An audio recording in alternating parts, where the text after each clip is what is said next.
नमस्कार साथियों, T for teacher के यूट्यूब चैनल पर आप सभी का हार्दिक स्वागत है। आज के इस वीडियो में हम डिस्कस करेंगे सामान्य विज्ञान के 15 मोस्ट आईएमपी ऑब्जेक्टिव क्वेश्चंस को और यह इसका 11वां भाग। तो चलिए बिना किसी देरी के आज के इस वीडियो को शुरू करते हैं। क्वेश्चन नंबर एक है, मछली के यकृत में प्रचुर मात्रा में कौन सा विटामिन पाया जाता है?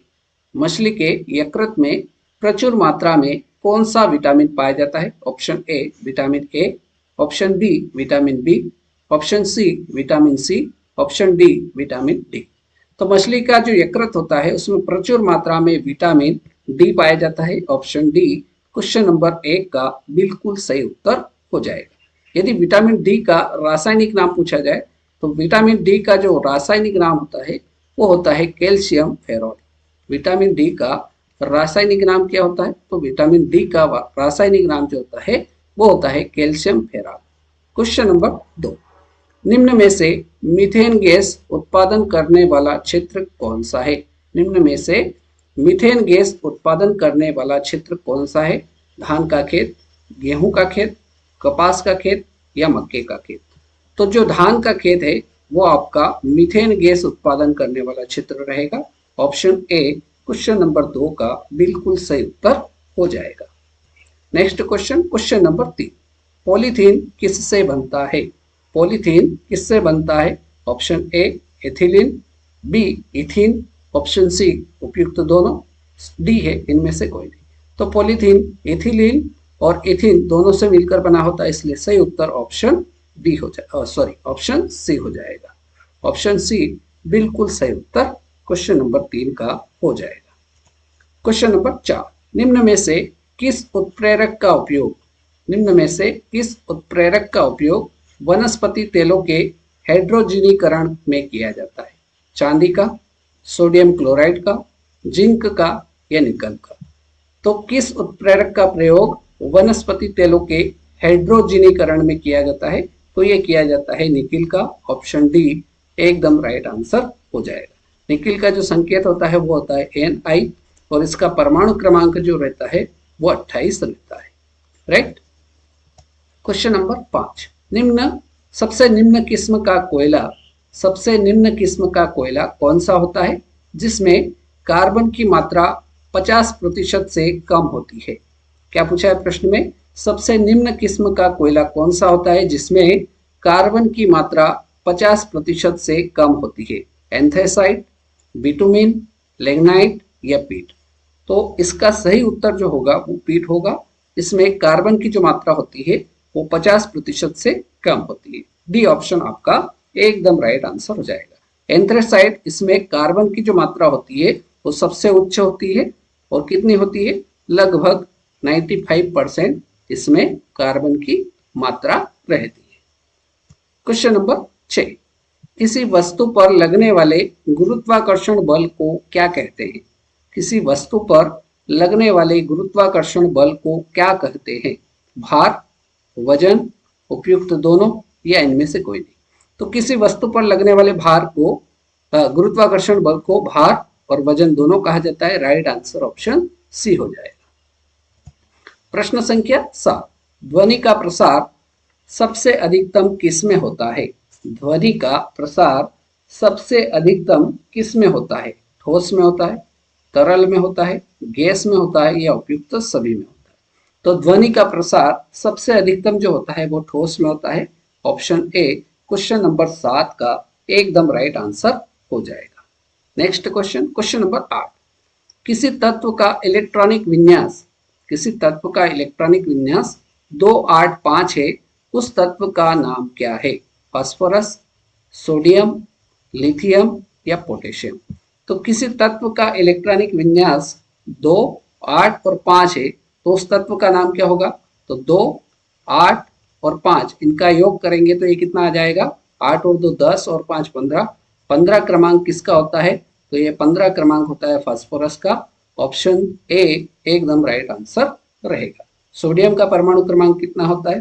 तो सोडियम का परमाणु क्रमांक होता है 11, लिथियम का 3, पोटेशियम का 19 होता है। राइट। 9, कार्बन का परमाणु द्रव्यमान 12 है। कार्बन के 24 ग्राम में अणुओं की संख्या क्या होगी? कार्बन का परमाणु द्रव्यमान 12 दे रखा है, कार्बन के 24 ग्राम में अणुओं की संख्या क्या होगी?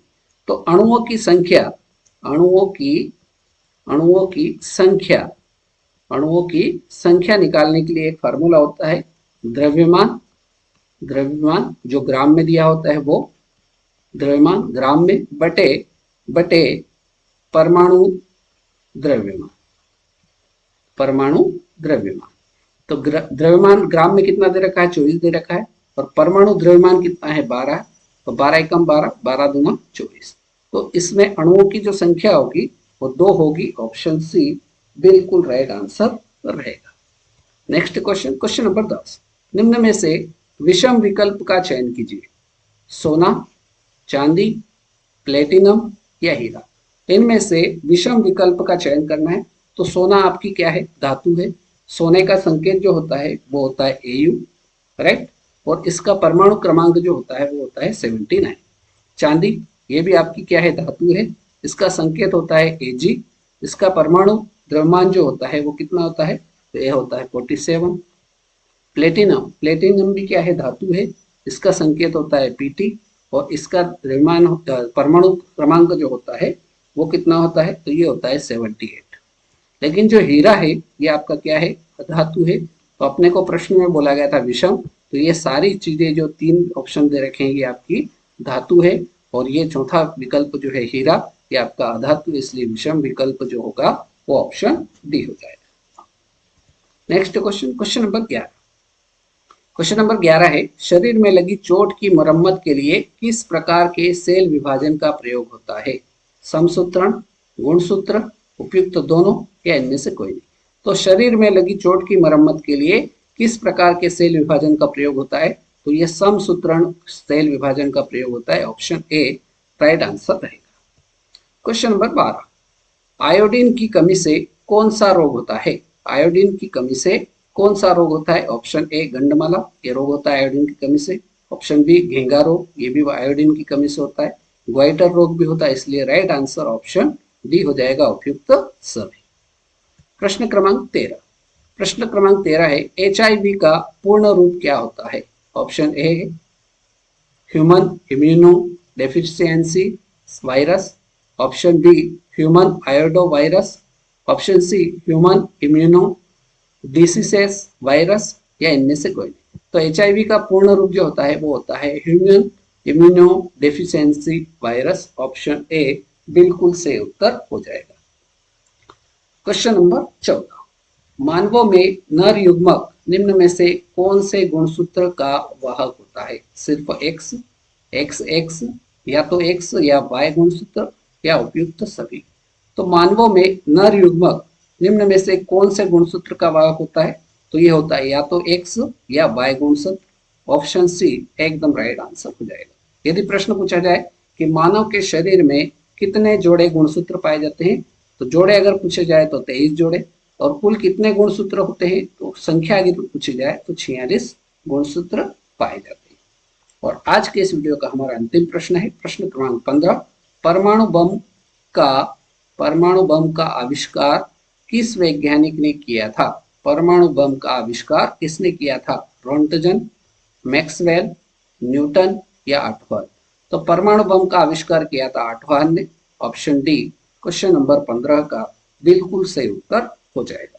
तो फ्रेंड्स, इस प्रकार से आज के इस वीडियो में हमने जनरल साइंस के 15 ऑब्जेक्टिव क्वेश्चंस हल किए। उम्मीद करता हूँ वीडियो पसंद आया होगा। वीडियो अगर पसंद आया तो लाइक करें, अपने दोस्तों को शेयर करें, और चैनल पर नए हो तो चैनल को सब्सक्राइब कर लीजिए और बेल आइकॉन प्रेस कर दीजिए, ताकि ऐसे नए वीडियो आपको मिलते रहे और आप अच्छी तैयारी करते रहे। तो आज के इस वीडियो में फिलहाल इतना ही। अगले वीडियो में फिर मुलाकात करेंगे नए क्वेश्चंस के साथ। तब तक के लिए जय हिंद, जय भारत।